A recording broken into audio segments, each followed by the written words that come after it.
জান প্লিজ দৌড় করাস না। আন্ডারওয়্যার পরে আসেননি বাসা থেকে। আগে যদি জানতাম তুই এমন দৌড় করাবি তবে ট্রাউজারের ভেতরে আন্ডারওয়্যার পরে আসতাম। অশ্লীল কথাবার্তা আমার সামনে একদম বলবেন না তরঙ্গ। তরঙ্গ হাসলো। তরিকে রাখতে দেখে ফের বলে উঠল সে, সত্যিই বলছি আমার অবস্থা খারাপ, দৌড়াতে পারছি না। দুটো লিটারেলি উপরে যাওয়ার। থাম বলছি তরি জান, আমার শেষ মানে তোর ভবিষ্যৎ শেষ। তরঙ্গের শেষ কথাগুলো বেশ গম্ভীর শোনালো। পেছন থেকে হাস্যরস্য যুবকটির গম্ভীর কণ্ঠ। তরি থামলো না, বরং হাঁটার তাল দ্রুত করলো যাতে তরঙ্গ তাকে না ধরতে পারে। তরঙ্গ ছুটলো তার পেছনে। দৌড়ে এসে তরির সাথে পা মিলিয়ে হাঁটা ধরলো তরঙ্গ। কোটমুটে শুধালো সে, তোকে থামতে বলেছি তরি? পাগল পেয়েছেন আমাকে? তুই পাগল না হলে তোর জ্বালা যন্ত্রণা আমি পাগল হয়ে যাব জান। তরি থামলো। ফুস করে শ্বাস ছাড়লো সে। রাগের দৃষ্টি নিক্ষেপ করে তরঙ্গের বুকে ধাক্কা দিল তরি। অপ্রস্তুত তরঙ্গ 2 পা পিছিয়ে গেল ধাক্কায়। আমি আপনার বড় তরঙ্গ, গুনে গুনে 1 বছরের বড়।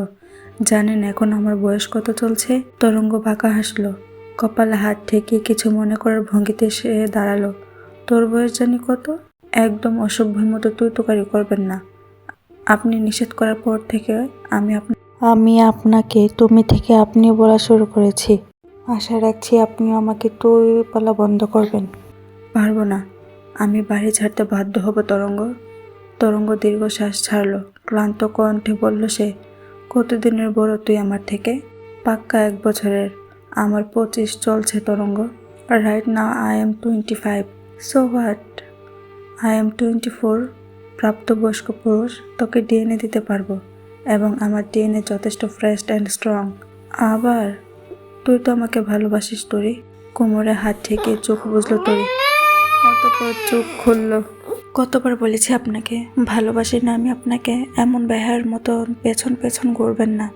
যেখানে ভালোবাসা নেই সেখানে বিয়ে তো কল্পনাতীত। তার মধ্যে আপনি আমার বড় হলে ভেবে দেখতাম। তরির ঝাঁঝালো কণ্ঠের কথাগুলো শান্ত মাথায় শুনে গেল তরঙ্গ। আজ তরি যতটা রেগে আছে, তরঙ্গ ঠিক ততটাই শান্ত, নিরুত্তাপ।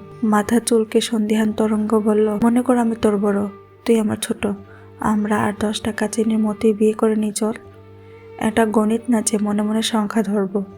তবে বাস্তবে আমাকে ধর। তরি পর পা চালালো। তরঙ্গের সাথে তর্ক করা বৃথা।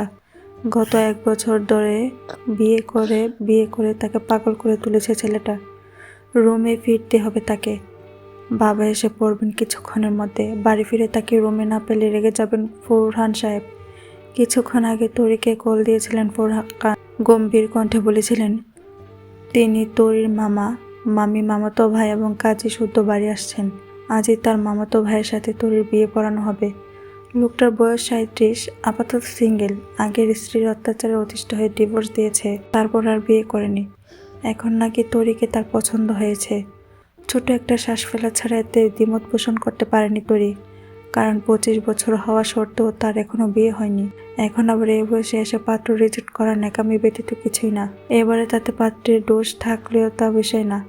এই যাবৎকালে কম পাত্র তাকে দেখতে আসেনি, তবে বরাবরই ফলাফল শূন্য। তরির বিয়ে না হওয়াতে তার দোষ নেই। গায়ের রং কিঞ্চিত শ্যামলা হওয়ার কারণ। কোনো ছেলের মায়ের চোখে বিশেষভাবে ধরা দেয়নি তরির রূপ। এই গায়ের রং নিয়েও তাকে কম কটু বাক্য শুনতে হয়নি। আগে কথাগুলো তাকে আঘাত করতে পারলেও এখন এতে অভ্যস্ত হয়ে গেছে তরি। বাড়ির মূল ফটক থেকে বাগান পেরিয়ে ঘরে আসতে বেশিক্ষণ সময় লাগলো না তরির। সদর দরজা দিয়ে প্রবেশ করবার আগে একবার পেছনে তরঙ্গকে খুঁজল সে। না, নেই। বোধ হয়ে এখনো পুকুর পাড়ে ব্রো কুচকে দাঁড়িয়ে আছে ছেলেটা। তরির বাড়ির ভিতরে ঢুকে পড়ল। ড্রয়িং রুমে চাচির মুখোমুখি পড়ল সে। শাহানারা তরিকে দেখতেই মুখ ঝামটা দিলেন। বলে, একদিন স্কুল থেকে বাড়ি না ফিরে রাস্তায় মরতে পারিস না? আমি মরলে তোমার খুব সুবিধা, তাই না চাচি? কালো হয়ে আবার আমার মতন সুন্দর পোলার ডেকে হাত বাড়াইছস? তোর হাত কাইটটা দিতে পারলে ভালো লাগতো। চাচির ঝাঁঝালো কথায় তরির চোখ কুটুর জমে গেল, গাল বেয়ে জল নামলো। প্রত্যুত্তর না করে হন হন করে রুমের দিকে চলে গেল তরি।